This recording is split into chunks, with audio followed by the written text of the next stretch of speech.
Okay, so we're back, and here are my tart shells that I made yesterday. And you can tell that, they just slid out of the pan really well. That's one thing I like about using glass pans, is you can always see how dark the bottom has gotten.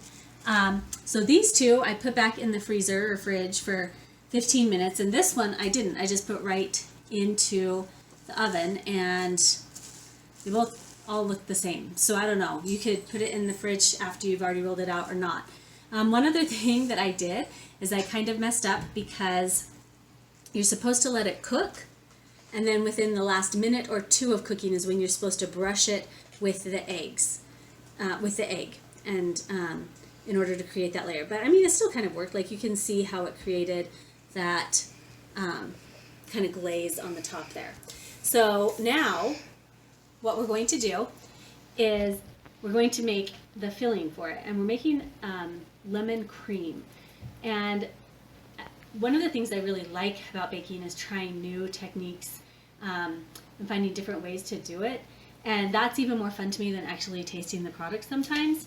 And so with this lemon cream, it's like making a lemon curd, so it's basically the same type of thing that's in, the top of a lemon bar, except for this has butter added at the end. Lemon curd has the same things, which is just eggs, lemon juice, sugar, and butter, except they add butter at the beginning. This adds the butter at the end, and so it's going to turn opaque and just give it really an amazing mouth feel and taste. So I've always found this super, super interesting. So we're going to make it, and the way we do that is we're going to start out, my oven's up to temperature. I had one more tart shell to cook.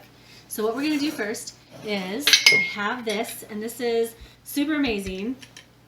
It is a lemon squeezer, and if you haven't ever used one of these before, I would highly recommend it. I got one for limes, and it completely changed my life. Ugh, and they were much less firm than these lemons were. Oh my goodness. I have to be so strong. Ugh. I might have to get Katie to come in here and squeeze these for me. She's so tough. Okay, so, and I had in my notes that it's about 3 lemons in order to get a half cup of fresh lemon juice and 2 tablespoons. So it's a half cup plus 2 tablespoons of lemon juice. This is not working as well as I had hoped. I just barely bought this. My lime one is amazing, but maybe I'll have to squeeze these the old-fashioned way. So just a second, let me. I can't. It's no one look. It's because this. See how thick this is? Yeah. It can't turn inside out like it usually does. So it's, anyway, so I guess we're going to go back to this. I should have gotten thin-skinned lemons somehow to get up to our half cup. Those lemons aren't necessarily the juiciest either, so I think I may end up having to use 4 lemons in order to get enough lemons.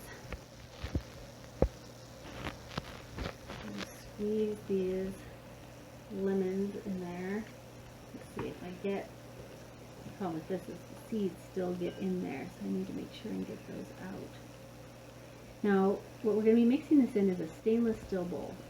And one of the things that the cookbook authors talk about is they say, make sure not to use an aluminum bowl, because that will, for sure, okay, we got a half cup there.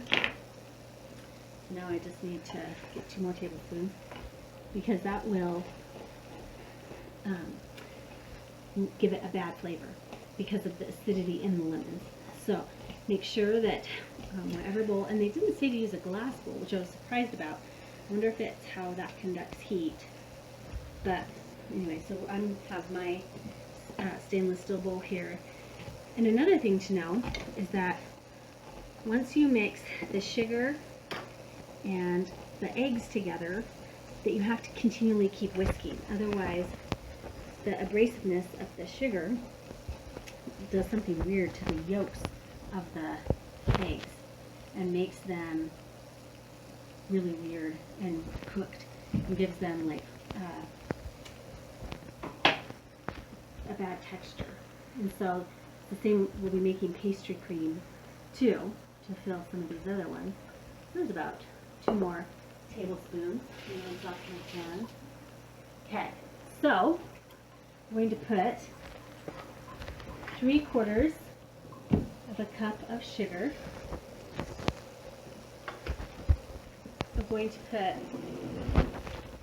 the lemon juice in there. And then we're going to add 3 whole eggs. Okay. And that is 1 crazy egg. Okay. Now, wow. These eggs are just like falling apart. Okay. There we go. Now, we are going to add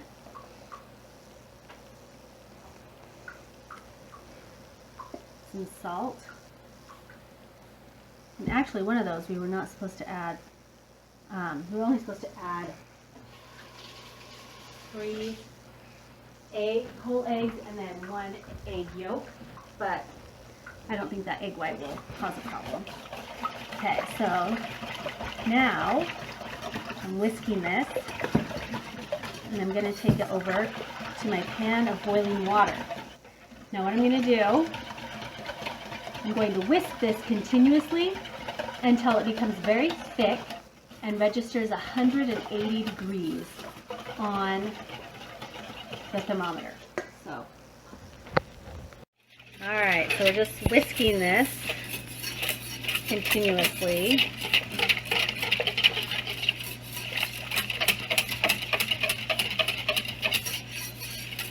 And so I'm not necessarily a huge fan of lemon bars. I mostly like crust, like I'm a crust kind of girl. And so I'm really interested to see what that crust is like now that I have made it as thin as I was supposed to. And I'm interested with how it cuts as well, because you know sometimes when you cut things like that, it just becomes very crumbly, and it all just kind of falls apart on you. So you can see we're just whisking it. We'll check back in a minute and see what the temperature is. Okay, so we're at 135-ish, 136, 140. So we're supposed to get up to 180. We want to make sure that nothing is sticking to the bottom. We don't want any unsightly lumps or anything. Once again, it's melting all that sugar, right, and getting the egg up to temperature. Like I said, I added that extra egg white, but I don't think it's going to cause a problem. I was going to try and take some of it out, but then I was like, it's not that big of a deal. So, I know, I cook in the manner of much laziness. But, so let's see where we're at now. We're up to 150, 151, okay? So, we have about 30 more degrees, and it hasn't gotten thick yet, so that's kind of a tell as well to know that it's not quite there. So what we're going to do is after it gets up to the 180, then we take it off, and we need it to get back down to, I can't remember what it is, like 120, and we'll put it in the blender. We'll put it in a blender, or if you have an immersion blender. I just have a countertop blender, a Blendtec, and then we'll mix the butter in with it. Let's see, feels like it might start getting a little bit thick. Let's see. We are at 167. So we turn down the water a little bit. I always like to speed up my whisking just to make sure that nothing's cooking. Oh, you can totally tell the difference. It's suddenly become very thick. Let's see what's at right now. 172, 174. All right, we just got a little bit more. I don't know if you guys saw how quickly that switched from being fairly liquid to being pretty intensively. Let's see. And this instant read thermometer. All right, we got it. It's there. All right, so we just took it off. Now what we're trying to get it down to is 140. 140 degrees. And you just kind of let it sit there on the counter, and every once in a while you go and you test it, see what it's at. It's already down to 160 about. Okay? So once it's not on the direct heat anymore, it takes a while. But as you can see, it's fairly thick. Now what we're going to do is add, while this is cooling, I have 2 sticks of butter, so 1 cup. And I'm going to cut these into 1 tablespoon. And it's cool. I mean, it doesn't have to be straight from the refrigerator, but not melty, not soft, not room temperature, but chilled-ish. Okay.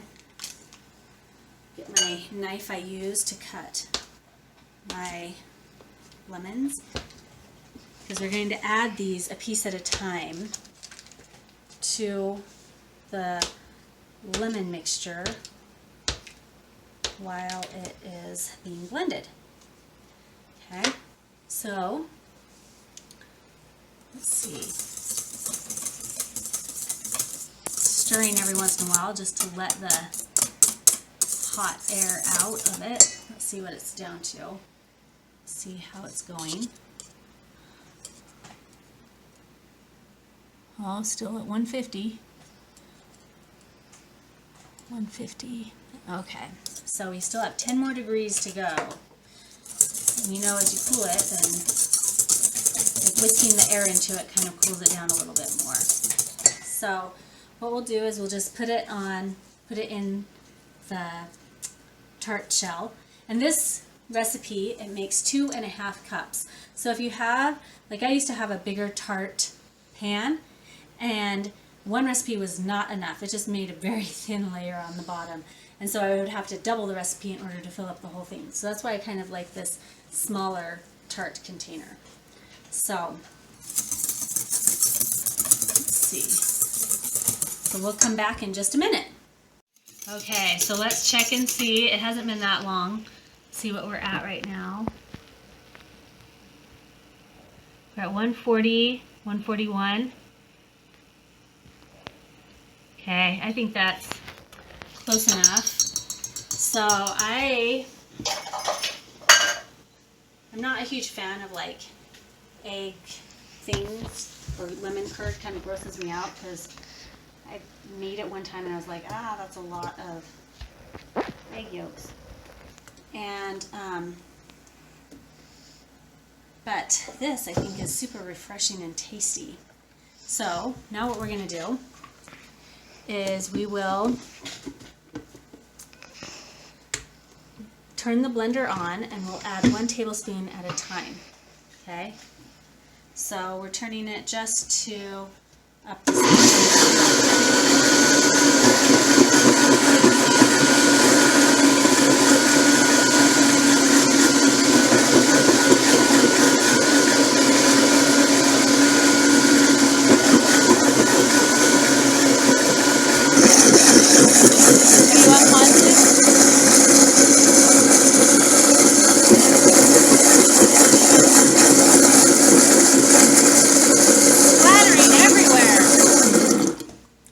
Okay, let's keep going. It's kind of splattery.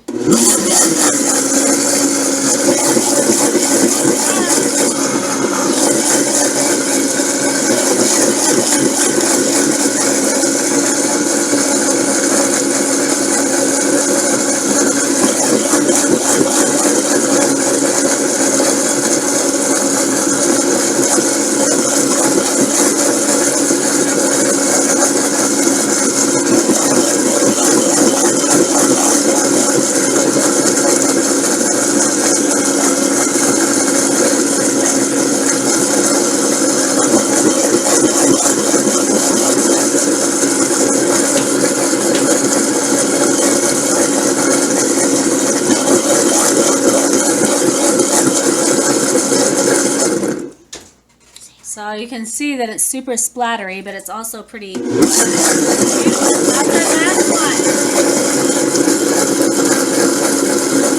one. Okay, so we got our last one done.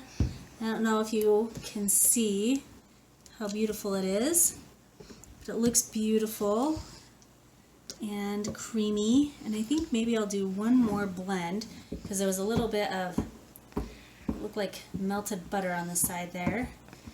So maybe put it on just one more time to blend it up before I put it in the tart. And I think this might be enough for 2 tarts, but let me get a plate for my tart to be on. Not fancy. Okay. Let's see how much this will go on there. So I actually, and then what you do after this is you put whipping cream on top. So there it is. And then it said to put, let's see, maybe I'll do this square one too. It said to put an edible flower on top, but that's not what I do because I don't have edible flowers, and also because I don't know how well edible flowers taste. I know my husband super does not like rose water, but the flavor of rose water. So let's see, I might have to take some from the other one if this isn't enough, but it looks super pretty. And see, adding the extra egg white, it's not a big deal. So of course it's always better to follow the recipe, but don't panic and don't throw out the entire thing just because you may have made a little bit of a mistake like that. I'll tell you what, there's very few recipes that you have to worry about it are so fiddly and tricky that you have to do everything completely exact. But you know, because usually if things taste good, then they'll just taste good altogether. All right, so we had enough for these 2 small tarts, and that's pretty beautiful. I think so. Maybe I'll have my daughter Vivi taste it and she can tell me what she thinks. My daughter Sarah loves lemon a lot. So let's see, get this. And now if you want to just make this in advance, and then like if you want to make it in advance, you can. What you need to do is you would just put it in a container, put it in the fridge, and it will stay up to 5 days in your refrigerator. But then when you take it out, it will be pretty thick. So what you'll need to do is put it on over a pot of boiling water and whisk it back to this consistency that we have here. So I'm going to whip up some whipping cream and put that on the top, and then we'll cut it and we'll see how it works with this crust. Okay, so here is a tart shell that I just barely baked. It was my last one, and I just kind of loosened it up like that around the edges so that I could get it out. And there it is. It's pretty sturdy. So, and look, it came out really easily. So it wasn't easy to work with dough. Now, I just whipped up some whipping cream, and I like to use powdered sugar when I do the whipping cream, because I think it has like cornstarch or something in it, and so then that helps it so that it doesn't get as watery as quickly. You know how when you leave whipping cream like on your pumpkin pie or whatever, it kind of gets a little soggy. Well, I think that the powdered sugar has the cornstarch in it, helps that to not be the case. So I'm just going to put this on here, and I didn't make it too sweet of whipping cream because we really want that lemon flavor to shine. So I'm just going to cut a slice. My daughter Vivian loves lemon stuff, and my daughter Katie is less enthralled with lemon stuff. So we'll see how that goes. Just a tiny, cute little slice. So I'm giving one to each of them, and then they are going, I'll turn the camera on them, and they can say how much they liked it. And oh, I like how well this is cut. You can see, I mean, there was this one piece that came off. That's, I think, probably one of the places that I patched. But look how well that's cutting. This is doing really well, this tart dough. As long as it tastes good and has a good texture, I think it should be great. All right, here are my two daughters, Katie and Vivian. And Katie is not necessarily a lemon fan, and she has a cold. She ate a Rice Krispie today, and she said she thought it tasted like, I don't know, wood or something like that. But Vivian, she really likes lemon stuff. So they're both going to take a bite, and then they'll tell us what they really think. Tell us what you think about the lemon cream part and what you think about the crust.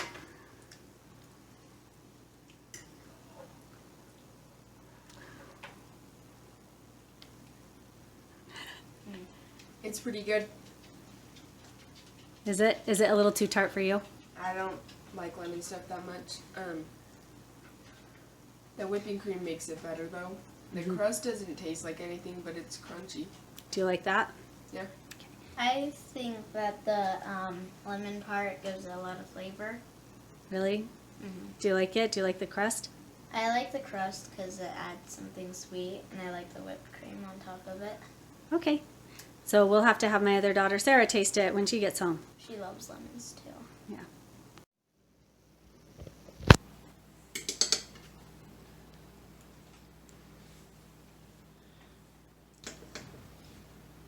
I think the lemon is very creamy, and there needs to be less whipping cream because it kind of dilutes the tartness of the lemon. Do you like the texture of it? Yep, it's smooth. Not like, I don't like cheesecake because it has like a grainy-ish texture in the middle, but this is smooth, like whipping cream on top. Do you like the crust too? Or what do you think? And very nice. It gives the extra crunch, and I like that. Thank you, Sarah. Look at me and smile.